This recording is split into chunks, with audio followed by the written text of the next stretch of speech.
All right, Robin. I've been working with Stan on this technique, utilizing food and sort of a marker cue to help him with certain body parts that he's having some issue with. I've got him on just a long line right now just to prevent him from scooting out all over the place. I want him to kind of stay focused on me. But I'm going to do a couple things. I'm going to do an exercise where I'm going to go reach for his collar and mark the collar. I'm going to also do it for his ears, and I'm going to do it for his hips. And when I do it for his hips, I'm going to use a pen as the touch mechanism, the touch point. And that touch point is going to simulate any sort of a medical procedure that they might have to do with Stan. So I'm just trying this. I've been working on it for the last few days. Every few days, I'm using a bag of high-value treats, and we will mark each behavior and hopefully condition that behavior. So, Stan, now that you've blocked my camera shot, come here. Stan, collar.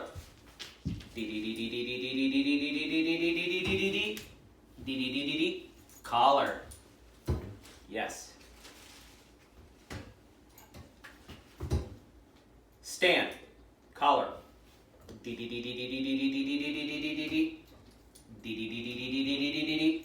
Collar. Yes.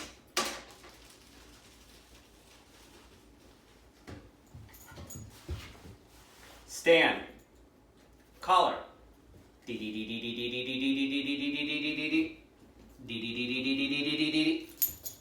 Good. Collar. All right. The reason why I stop is when Stan redirects at me and wants to sniff my hand, I'm stopping that sound. It's kind of a marker sound, preparing him that I'm going to touch his collar. So I've marked collar. I've given him sort of an acceleration point of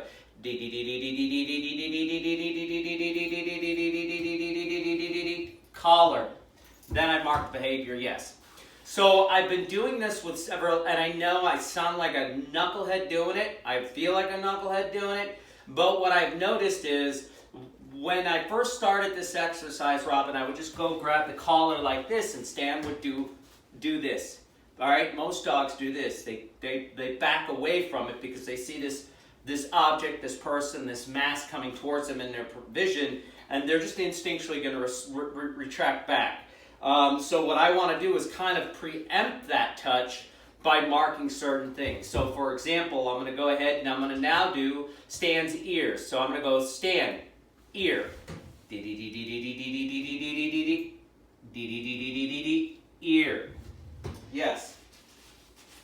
Give him another treat. Mark the behavior. Stand. Ear.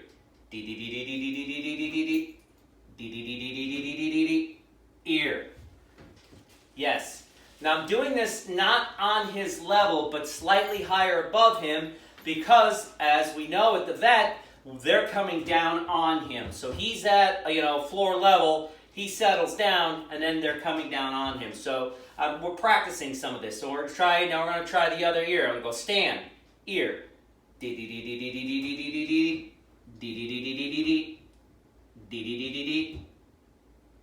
Yes.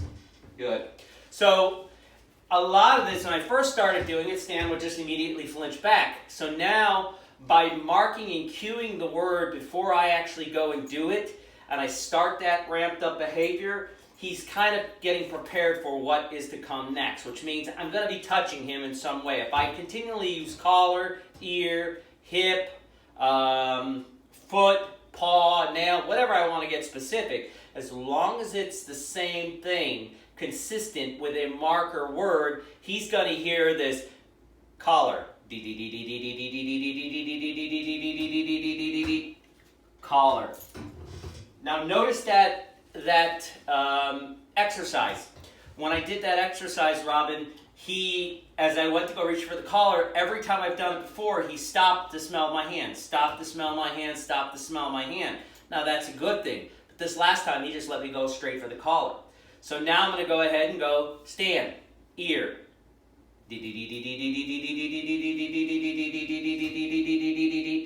Ear. Now notice, just in this exercise, Robin, we've done this a handful of times, you know, he's building up a conditioning process. So now I'm going to use my pen, and I'm going to go stand, hip,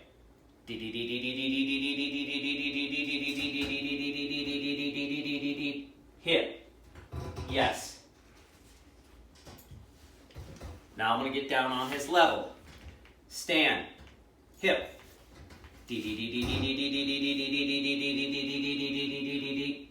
hip, yes. He flinched a little bit there, but he didn't react.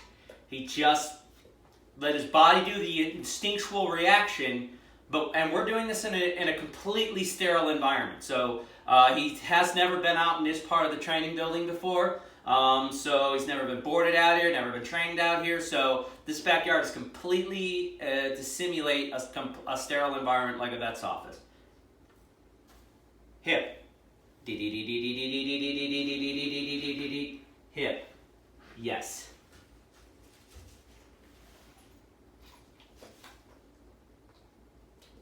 Hip. Hip. Yes. So, little progress, but playing with some of these techniques might be able to help Stan get a little more acclimated, a little more comfortable to a procedure that isn't necessarily going to be the most pleasant one. And so that's our hope, that's our goal, and we'll continue to work with him. But once again, the areas I'm covering right now are just his collar, his ears, his hips, and then I have been doing a little bit with his feet. So I might go stand, foot, foot. Now, you didn't catch that one. At first, Stan used to always recoil his feet back, and I know you've been working on that, but this time, when I said foot,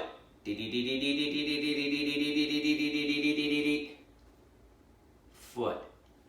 He has been not yanking back that foot when I go to grab his paw, but he's starting to be a little more relaxed. Every time I touch that foot, I go stand, foot, foot. Yes. Okay, so that's kind of what I've been doing. Just thought I'd share that with you.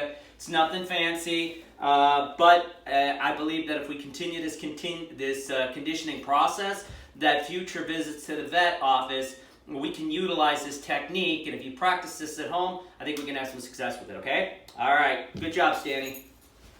Come on.